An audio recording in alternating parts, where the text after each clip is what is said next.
Los niños de 7 años hacia abajo, por favor, pasen a su clase. Niños de 7 años hacia abajo, si pueden pasar con la hermana Camacho.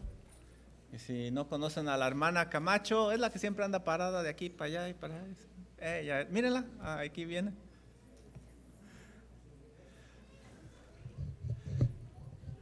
Bueno, pues es momento de tomar papel, lápiz o pluma para estar escribiendo nuestras notas del estudio bíblico de esta tarde.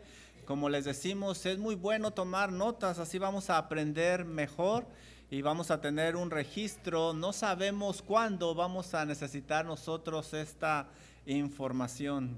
Si es de que tomen su papel y su lápiz y abran su Biblia en el libro de Primera de Samuel, capítulo número 4.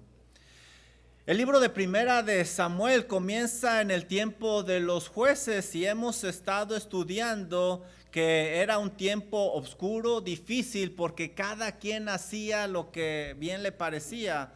El resultado fueron actos pecaminosos atroces a causa de su desobediencia a la palabra de Dios. Y hemos estudiado que aún el sacerdocio estaba corrompido. El gran sumo sacerdote Elí estaba lleno de iniquidad junto con sus hijos que también ministraban ahí. Por esa razón leímos en Primera de Samuel capítulo 3 versículo 1 que no había revelación de parte de Dios. Pero las cosas al final de este capítulo 3 estudiamos que comenzaron a cambiar, porque el Señor en su gran misericordia levantó a un profeta llamado Samuel. Leemos nosotros en Primera de Samuel capítulo 3 versículo 19 lo siguiente: y Samuel creció y Jehová estaba con él, y no dejó caer a tierra ninguna de sus palabras. Y todo Israel, desde Dan hasta Beerseba, conoció que Samuel era fiel profeta de Jehová. Y Jehová volvió a aparecer en Silo. Qué hermoso es leer eso, volvió a aparecer. Ahí vemos la misericordia de Dios, porque Jehová se manifestó a Samuel en Silo por la palabra de Jehová.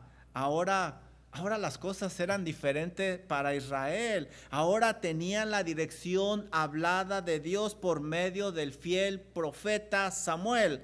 No tenían ninguna excusa para pecar. Qué maravilloso es que en nuestros días nosotros tenemos acceso total, libre a la revelación de Dios. Ya no tenemos necesidad de profetas como en aquel tiempo. Además, no hay ninguna restricción para que nosotros leamos la santa palabra de Dios, las sagradas escrituras. Y también hay muchos recursos en nuestros días para conocer la voluntad de Dios y comprender su libro sagrado. Estamos en una posición mucho más favorable que el pueblo de Israel en la época de Samuel, y es algo por lo cual deberíamos de estar agradecidos con nuestro Dios.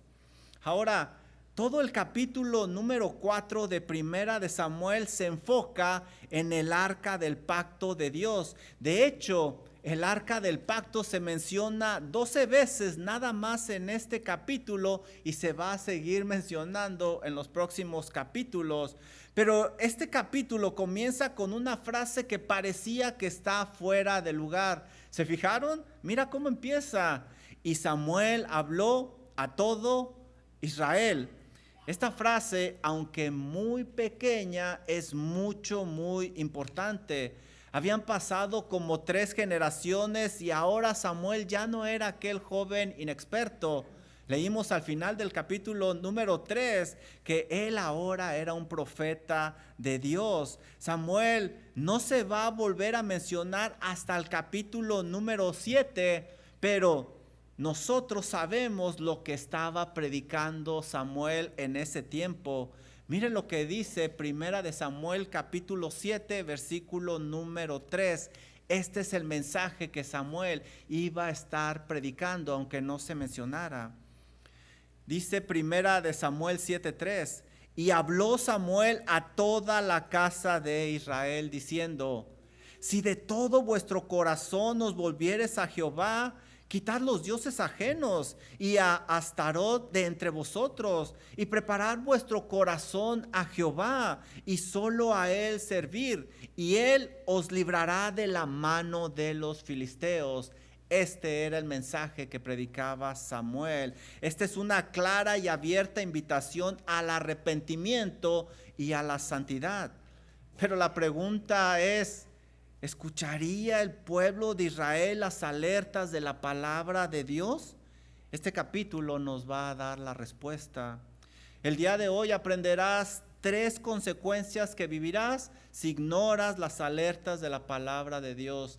3 consecuencias que vas a tener que vivir si ignoras como hijo de Dios las alertas de su palabra. Número 1, vas a culpar a Dios a causa de tus malas decisiones, directa o indirectamente. Número 2, tendrás una religión, pero esa religión no va a tener al Dios verdadero. Y número 3, vivirás una vida de derrota, una vida sin gloria. Decisiones, religión y gloria. Comencemos viendo que cuando ignoras las alertas de la palabra de Dios, vas a culpar a Dios de tus malas decisiones, directa o indirectamente, tal como lo hizo el pueblo de Israel cuando fue derrotado en la batalla por los filisteos. Mira lo que dice el resto del versículo número 1. Por aquel tiempo, es decir, el tiempo cuando Samuel estaba profetizando, por aquel tiempo salió Israel a encontrar en batalla a los filisteos y acampó junto a Ebenezer, y los filisteos acamparon en Afec. En ese tiempo los filisteos eran los principales enemigos de los israelitas. De hecho, vamos a tener que acostumbrarnos a esta palabra filisteos porque se encuentra 150 veces aproximadamente en este libro. Versículo número 2. Miren lo que dice. Y los filisteos presentaron la batalla a Israel, y trabándose el combate, Israel fue vencido delante de los filisteos, los cuales hirieron en la batalla en el campo como a 4,000 hombres. El relato bíblico indica que Israel salió a pelear contra los filisteos, pero el resultado fue fatal. Murieron 4,000 hombres en esa batalla. Y la verdad es bien triste ver al pueblo de Dios derrotado, porque su Dios es Jehová de los ejércitos. Ya lo estudiamos anteriormente. Para que este pueblo fuera derrotado por los filisteos, primero tuvo que haber sido derrotado por el pecado. Ve conmigo por favor a Deuteronomio 28:15 y mira la promesa que Dios les había hecho. Deuteronomio 28:15. Ellos no tenían por qué ser derrotados. Dice así la palabra de Dios. Dice el Señor: pero acontecerá, si no oyeres la voz de Jehová tu Dios, y esta es la clave, si no oyeres la voz de Jehová tu Dios, para procurar cumplir todos sus mandamientos y sus estatutos que yo te intimo hoy, que vendrán sobre ti todas estas maldiciones y te alcanzarán. Miren el versículo 25 lo que dice más adelantito. Jehová mismo te entregará derrotado delante de tus enemigos. Por el camino saldrás contra ellos, y por 7 caminos huirás delante de ellos. Subrayen esa palabra huirás, porque la veremos más adelante. Y por 7 caminos huirás delante de ellos, y serás vejado por todos los reinos de la tierra. Dios había prometido ayudarles. Él quería bendecirlos si obedecían, pero si desobedecían, Dios mismo los iba a entregar en manos de los enemigos. Y eso es lo que estamos leyendo en Primera de Samuel, capítulo 4. Miren lo que hace el pueblo de Israel ante esta grave derrota. Versículo número 3. Cuando volvió el pueblo al campamento, los ancianos de Israel dijeron: ¿por qué? ¿Por qué nos ha herido hoy Jehová delante de los filisteos? ¿Por qué? ¿Por qué? Ellos deberían de haber sabido la razón de esa derrota. Estaban llenos de pecado. El sacerdocio estaba corrompido. El pueblo estaba lleno de idolatría, como lo leímos. Además, no se ve que hayan buscado la dirección de Dios antes de salir a pelear. Ahora contaban con un profeta fiel de Dios, al cual, por cierto, no consultaron. El resultado de no buscar la dirección de Dios y vivir en pecado y hacer las cosas a su manera, fueron 4,000 hombres muertos. Ellos están culpando a Dios de su derrota cuando ellos mismos son responsables. Han hecho las cosas a su manera y lo que están cosechando es simplemente lo que sembraron anteriormente. Qué fácil es preguntar por qué cuando estamos viviendo las consecuencias de no haber escuchado las alertas de la palabra de Dios. Dice Proverbios 24:6 lo siguiente: porque con ingenio harás la guerra, y en la multitud de consejeros está la victoria. Pero tristemente, ellos, en lugar de buscar el consejo de la palabra de Dios, hicieron las cosas a su manera y ahora están viviendo las consecuencias y culpan a Dios. Hay algo bueno de todo esto que yo pudiera rescatar de estos ancianos. Miren lo que dice: ¿por qué nos ha herido hoy Jehová delante de los filisteos? Aunque culpan a Dios, debemos de reconocer que estos ancianos tenían una doctrina adecuada de la soberanía de Dios. No es que los filisteos los hayan derrotado. Lo que pasa es que Dios mismo los entregó a ellos y los castigó. La victoria no estaba en manos de los israelitas, tampoco estaba en la debilidad de los filisteos, sino en las manos de Jehová de los ejércitos, y eso ellos lo tienen muy claro. La derrota era su culpa, no la de Dios, que quería bendecirlos, pero por su pecado Dios no los podía bendecir. Me imagino que ahora, con este conocimiento, ellos van a hacer algo bíblico, ¿verdad? Para poder derrotar a los filisteos. Vamos a ver qué hacen en el resto del versículo número 3. Mira lo que dice. ¿Qué van a hacer? Traigamos a nosotros de Silo el arca del pacto de Jehová, para que viniendo entre nosotros nos salve de la mano de nuestros enemigos. ¿Qué? ¿Estás viendo? Es increíble lo que ellos están haciendo. Esto muestra el analfabetismo bíblico que el pueblo de Israel tenía. Nuevamente están actuando sin buscar la dirección de Dios. Están a punto de cometer uno de los actos más erróneos y terribles de la historia de Israel. Ellos van a sacar el arca del pacto del tabernáculo del lugar santísimo para llevarla al campo de batalla. El arca, el cual era un cofre, era desde donde Dios se comunicaba con el sumo sacerdote una vez al año. Era el artículo más sagrado que se encontraba en el tabernáculo. Tenía un gran simbolismo. En el interior del cofre, ahí era el símbolo de la condición del hombre, porque se encontraban las tablas con los 10 mandamientos, símbolo de la desobediencia del hombre que a cada rato no cumple los mandamientos de Dios. También estaba el maná, símbolo de la insatisfacción del hombre que se cansó de la provisión de Dios. También estaba ahí la vara de Aarón que reverdeció, símbolo de la rebeldía del hombre al no respetar el liderazgo que Dios había puesto. A la parte de arriba había una tapa que estaba cubierta de oro. Sobre esa tapa se derramaba la sangre de los sacrificios una vez al año. Esta sangre era de los corderos inocentes, quienes murieron en lugar de los pecadores.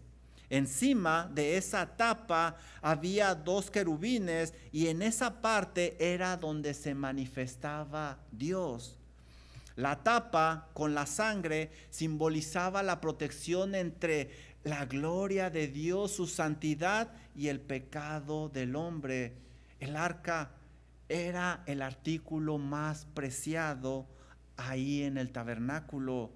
¿Y para qué quieren ellos sacar el arca del lugar santísimo? Mira lo que dice el versículo número 13 al final. Para que viniendo entre nosotros nos salve. ¿Lo salve Dios? Ahí no mencionan a Dios. Lo salve el arca de la mano de nuestros enemigos. ¿Qué? No solo van a sacar el arca del tabernáculo, sino que la van a usar también como un amuleto. Dios se comunicaba desde el arca, pero Dios no habitaba dentro del arca. El arca en sí no tenía ningún poder, era un artículo, era un objeto con un gran significado espiritual, claro que sí, pero seguía siendo un artículo como cualquier otro. Pero tenemos aquí a Israel actuando como los pueblos paganos, creyendo que los objetos en sí tienen poder. Y lo único que les espera es una derrota más por ignorar las alertas de la palabra de Dios. Muchos actúan en nuestros días como los israelitas, usando objetos con un gran significado, claro que sí, pero los usan como amuletos. No sé si les ha pasado que hay hogares donde tienen la Biblia abierta, por cierto, en el Salmo 119, aunque esa Biblia nunca sea leída, ellos la tienen ahí abierta como si fuera un símbolo, un amuleto. Otros repiten ciertas oraciones como si las oraciones en sí tuvieran poder, como un conjuro, y el poder no estuviera en Dios, y el poder estuviera en esas oraciones que repiten. Otros creen que sus seres amados se van a convertir si alguien de renombre les predica el evangelio, como si el poder estuviera en la persona y no en el evangelio. Al final terminan culpando a Dios a causa de sus malas decisiones, cuando ellos son los únicos culpables por poner su confianza en los objetos y no en Jehová de los ejércitos. Miren el versículo número 4, el futuro no pinta bien para Israel. Y envió el pueblo a Silo, y trajeron de allá el arca del pacto de Jehová de los ejércitos que moraba entre los querubines. Y los dos hijos de Eli, Ofni y Finés, estaban ahí con el arca del pacto. Tal como lo planearon, así lo llevaron a cabo. Sacaron el arca del lugar santísimo y se la llevaron al campo de batalla. Y además pusieron atención, ¿quién la custodiaba? Dos hombres sumamente inicuos, los hijos de Eli que ya estudiamos, Ofni y Finés. Sacar el arca representaba un peligro mucho mayor que el que presentaban los sanguinarios filisteos. No es difícil predecir en este momento una gran derrota para el pueblo de Israel. Bien dice Proverbios 19:3 lo siguiente: la insensatez del hombre tuerce sus caminos y luego contra Jehová se irrita su corazón. En otras palabras, el insensato hace las cosas a su manera y como no le salen bien, luego le echa la culpa a Dios y pregunta, ¿por qué? ¿Por qué? Hasta aquí hemos visto que cuando ignoras las alertas de la palabra de Dios, directa o indirectamente vas a culpar a Dios de tus malas decisiones. Pero ignorar las alertas también te van a llevar a tener una religión. Sí, una religión pero sin Dios, como le pasó al pueblo de Israel que confiaron en un Dios que no era Jehová de los ejércitos. Mira lo que dice el versículo número 5 y este será nuestro punto número 2. Vas a tener una religión sin Dios. Dice así el versículo 5. Aconteció que cuando el arca del pacto de Jehová llegó al campamento, todo Israel gritó con gran júbilo, que la tierra tembló. La presencia del arca en el campo de batalla trajo una gran emoción a los israelitas. Creyeron erróneamente que ahora la victoria era segura, tal como los pueblos paganos que usaban artículos como un amuleto sin tomar en cuenta a Dios. Quizá tenían en mente las batallas que pelearon Moisés y también Josué. En aquellas batallas el arca era llevada a la guerra y ganaban. Por ejemplo, dice en Números 10:35 lo siguiente, cuando llevaban en aquella época el arca del pacto a la batalla. Números 10:35, cuando el arca se movía, Moisés decía: levántate, oh Jehová, y sean dispersados tus enemigos, y huyan de tu presencia los que te aborrecen. Cuando viajaba el arca, Moisés pedía a Dios que ahuyentara a los enemigos y ganaban esas batallas. Sucedía algo parecido con Josué. Dice Josué 6:6 lo siguiente: llamando pues Josué, hijo de Nun, a los sacerdotes, les dijo: llevar el arca del pacto, y 7 sacerdotes lleven bocinas de cuerno de carnero delante del arca de Jehová. Cuando tomaron Jericó, ahí estaba el arca presente. Probablemente estos ancianos tenían en mente estas batallas, pero el contexto era muy diferente. No había pecado en el pueblo de Dios y mucho menos en los líderes. Movieron el arca de la manera adecuada, tal como Dios lo había indicado. Además, se había realizado con el consentimiento de Dios. No solo eso, era tiempo de conquista.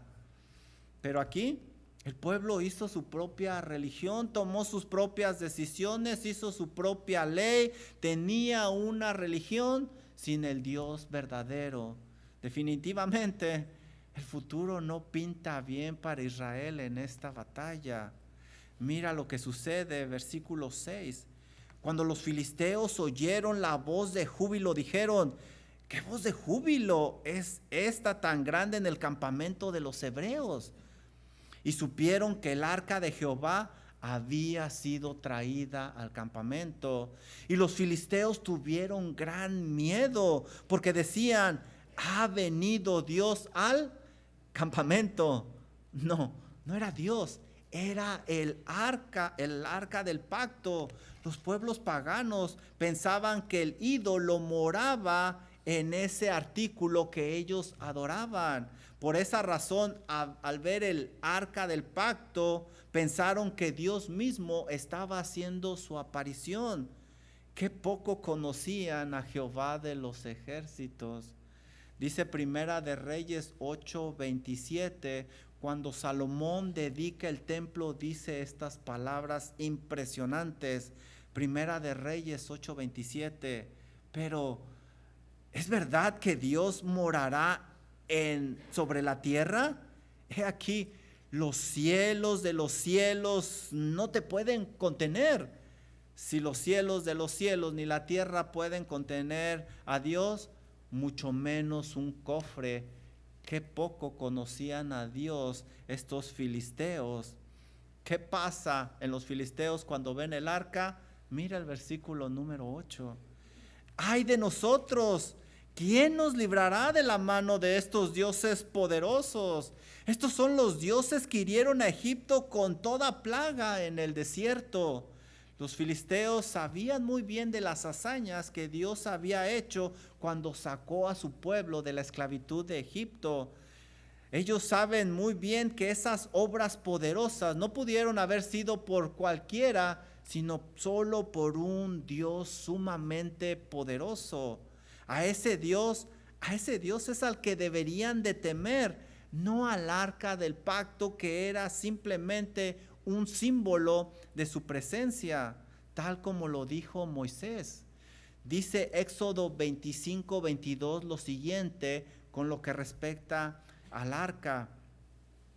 Y de ahí, dice el Señor, de ahí me declararé a ti, le dice Dios, y hablaré contigo de sobre el propiciatorio de entre los 2 querubines que están sobre el arca del testimonio. Dios iba a hablar desde el arca, no habitaría en el arca. Hay una gran diferencia. Esto que estamos leyendo nosotros realmente es muy penoso y es muy triste, porque no hay ninguna diferencia entre los pueblos paganos de los filisteos y el pueblo de Israel, el pueblo de Dios. Ambos han sido impactados por la llegada del arca del pacto como si fuera un artículo con poderes, un amuleto. No se ve ninguna diferencia en la conducta. Parecería que ambos pueblos eran paganos, idólatras. Eso es lo que sucede cuando no se presta atención a las alertas de la palabra de Dios. Se hace una religión a la manera del hombre. ¿Sabes? Es muy lamentable, muy lamentable cuando no existe ninguna diferencia en los que se dicen ser hijos de Dios y los del mundo. Como lo vemos aquí con el pueblo de Israel, pasan desapercibidos entre la gente y nadie puede ver al Señor Jesucristo reflejado en ellos. Viven igual, hablan igual, actúan igual, se ven igual que el mundo. Pablo exhorta a los cristianos a vivir diferente, a vivir como Dios manda, y lo hemos estudiado en el capítulo número 4 de Efesios los domingos en la mañana con el pastor Chance. Dice Pablo en Efesios 4:1, hey, cristiano, yo pues preso en el Señor os ruego que andéis como es digno de la vocación con que fuisteis llamados. Pero qué triste cuando no es así, cuando actuamos indignamente de ese llamado y pasamos desapercibidos entre el mundo, tal como lo está haciendo el pueblo de Israel, porque tenían una religión, pero ahí no estaba el Dios verdadero. Hemos visto que cuando ignoras la alerta de la palabra de Dios, vas a culpar al Señor de tus malas decisiones. También vas a llegar a tener una religión cómoda, pero vacía, sin el Dios verdadero, porque vas a ignorar las alertas. También vas a vivir sin gloria, como lo experimentó el pueblo de Israel al ser derrotado. Y no solo fue derrotado su ejército, fue derrotada su ciudad y también fue tomado el arca del pacto. Miren lo que dice el versículo número 10, y este va a ser nuestro tercer punto. Vivirás sin gloria si no escuchas las alertas de la palabra de Dios. Dice el versículo número 10. Pelearon pues los filisteos e Israel fue vencido y huyeron cada cual a sus tiendas. Ahí está nuevamente esa palabra huyeron que leímos nosotros en Deuteronomio. Llegó el momento de la batalla y el resultado simplemente fue mucho peor que la primera batalla. Los israelitas no solo fueron vencidos, sino que fueron humillados a tal grado que tuvieron que salir huyendo. Perdieron todo respeto, todo honor, toda reputación. Ahora serían la burla de las naciones vecinas. Pero el daño no terminó ahí, sería mucho peor. Mira lo que dice el resto del versículo número 10. Y fue hecha muy grande mortandad, pues cayeron de Israel 30,000 hombres de a pie. Ignorar las alertas de la palabra de Dios le costó ahora al pueblo de Israel la vida de 30,000 hombres. Una cantidad mucho mayor a los 4,000 que murieron en la primera batalla, donde, por cierto, culparon a Dios. Muchos consideran que aquí hay demasiados hombres muertos, pero también nunca se había tratado el arca de Dios de una manera tan irrespetuosa. Ni aún en los 300 años oscuros de la época de los jueces habían tratado el arca como un ídolo más. Después de esa derrota, nadie los vería con respeto. Pero el daño no terminaría ahí. La cosa sería mucho peor. Cuenten las veces que se va a mencionar que el arca fue tomada. Miren el versículo número 11. Y el arca de Dios fue tomada. Primera vez que se menciona, el artículo más preciado, más sagrado, cayó en manos enemigas. Nunca antes el arca había estado en manos de los enemigos.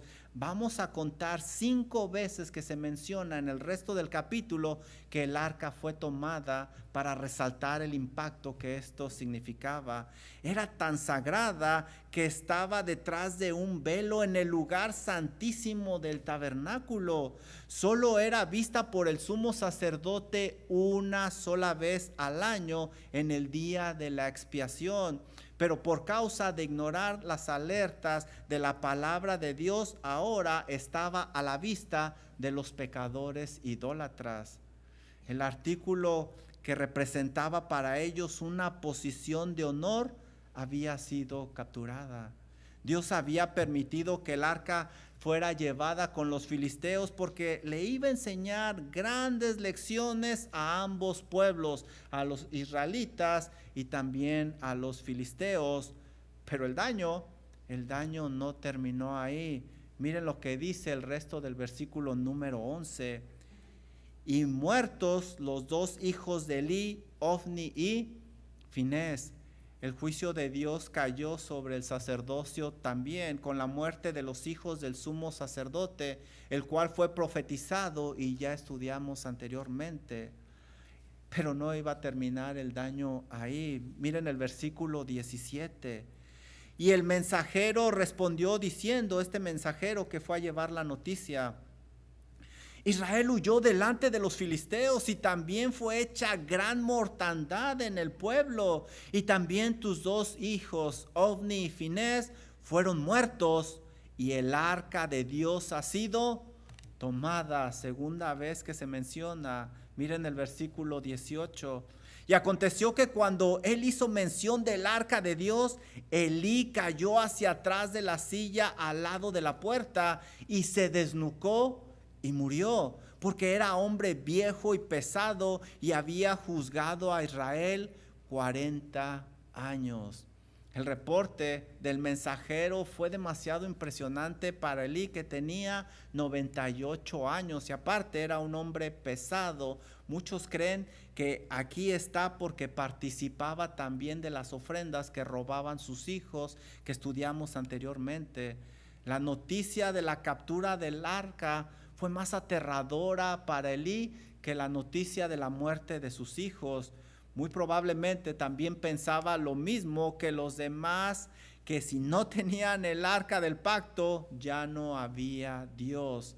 El centro religioso de Israel también había perdido su honor, porque se diría que Dios no pudo ayudar a su pueblo.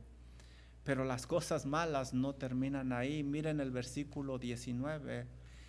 Y su nuera, la mujer de Finés, que estaba encinta, cercana al alumbramiento, oyendo el rumor del arca, que el arca de Dios había sido tomada tercera vez, y muerto su suegro, y su marido se inclinó y dio a luz. La noticia fue tan impresionante que la nuera de Elí tuvo los dolores de parto, fueron provocados por esa noticia. Versículo número 20. Y al tiempo que ella moría, le decía a las que estaban junto a ella, le decían a ella: no tengas temor, porque has dado a luz un hijo. Mas ella no respondió ni se dio por enterada. Versículo 21, miren lo que sigue diciendo. Y llamó a su hijo Icabod. Y de ahí tomamos el título de esta tarde. Y llamó al niño Icabod diciendo: traspasada es la gloria de Israel por haber sido tomada el arca. Esta es la 4ª mención. Y por la muerte de su suegro y de su marido. Versículo 22. Dijo pues: traspasada es la gloria de Israel porque ha sido tomada el arca de Dios. 5 veces se menciona La mujer mostró mediante varias frases la gran impresión que le causó que el arca hubiera sido capturada. Antes de morir, sin tener ya casi fuerza ni aliento y con los dolores de parto que se le provocaron, 2 veces menciona que el arca ha sido tomada. También hace un gran esfuerzo para darle nombre a su hijo y le nombra Icabod. Icabod significa sin gloria, sin honor, sin reputación. La palabra muestra el lugar de honor que tiene algo o alguien en el círculo donde habita. Esta palabra es la misma que usó José para mandarle a decir a su padre que era el segundo de Faraón. Déjame leerte lo que dice Génesis 45:13 para que te des una idea de lo que significa Icabod.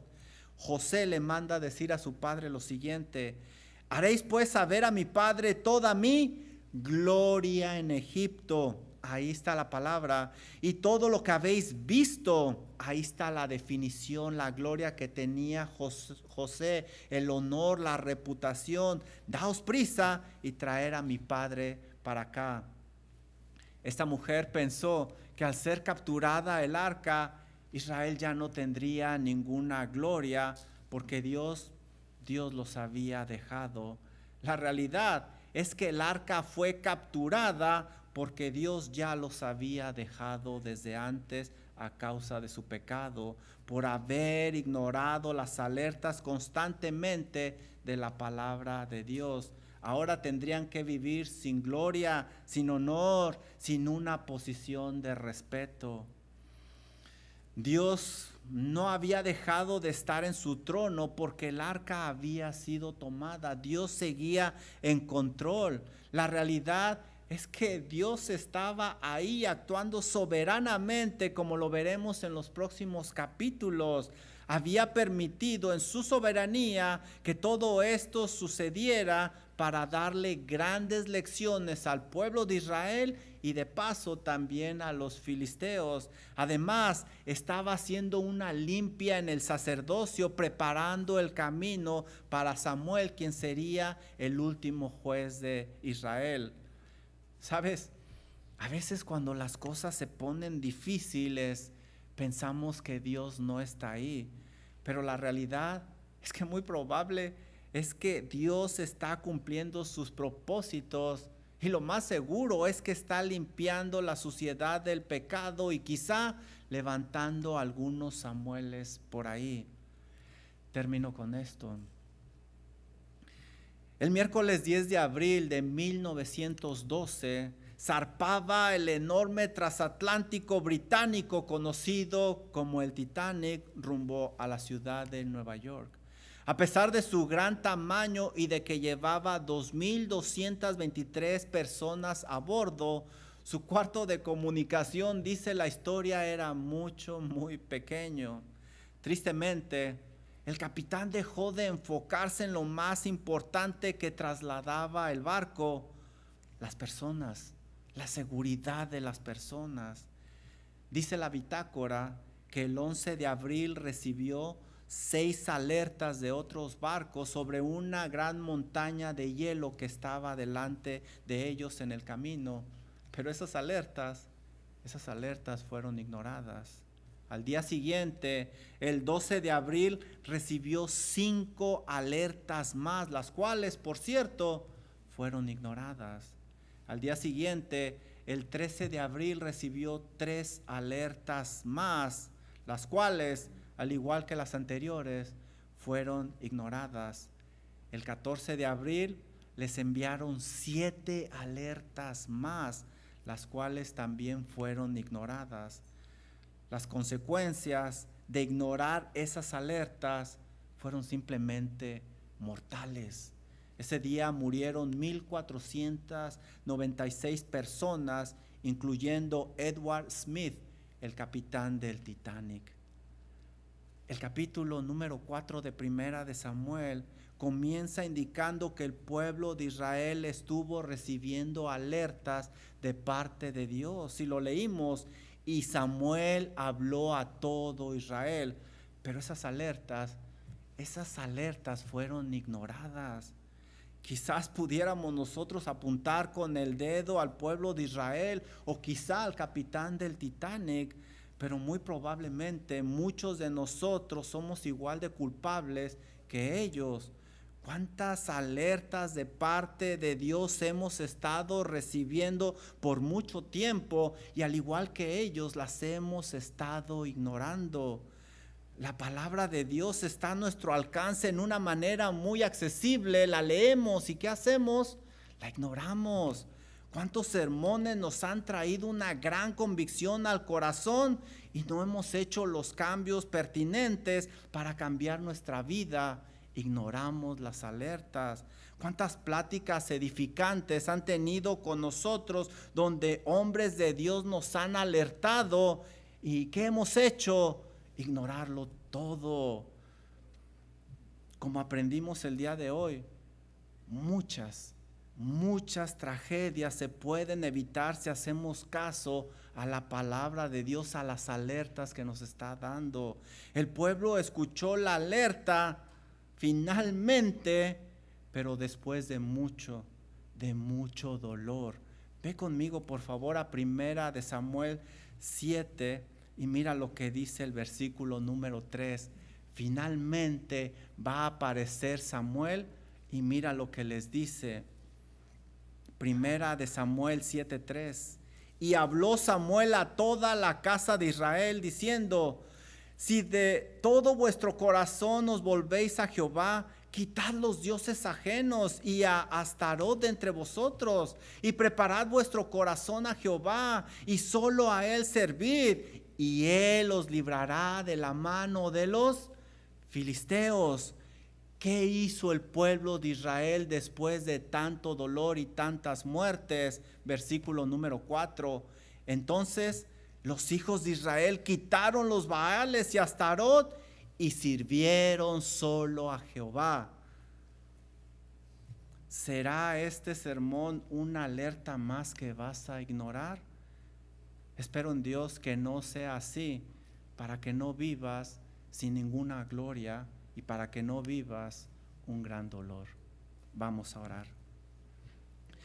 Amado Padre Celestial, Señor y Dios, gracias por su palabra que en verdad nos alerta. Amado Dios, pedimos perdón porque muchas veces debimos hacer cambios en nuestra vida y no los hicimos, Señor. Y a causa de eso pasamos por mucho dolor y llegamos a vivir como Icabod, sin ninguna gloria, siendo que somos los hijos del Rey de Reyes, de Jehová de los ejércitos, del soberano, del misericordioso. A causa de nuestra rebeldía y de no escuchar esas alertas, la derrota llegó a nuestras vidas. Amado Dios, pedimos que usted nos ayude, Señor. Denos ese valor, esa disposición, ese coraje de hacer los cambios pertinentes en nuestra vida para que vivamos de tal manera que le traigamos honra y gloria a su santo nombre y así, Señor, recibir su bendición y su ayuda. Gracias, Padre, porque su palabra nos alerta, es lámpara a nuestros pies y lumbrera a nuestro camino. Gracias, Señor, por la libertad que tenemos de escudriñarla. Gracias porque podemos ir directamente a ella y alimentarnos espiritualmente. Oro por cada uno de mis hermanos, usted les ayude. En Cristo Jesús, amén.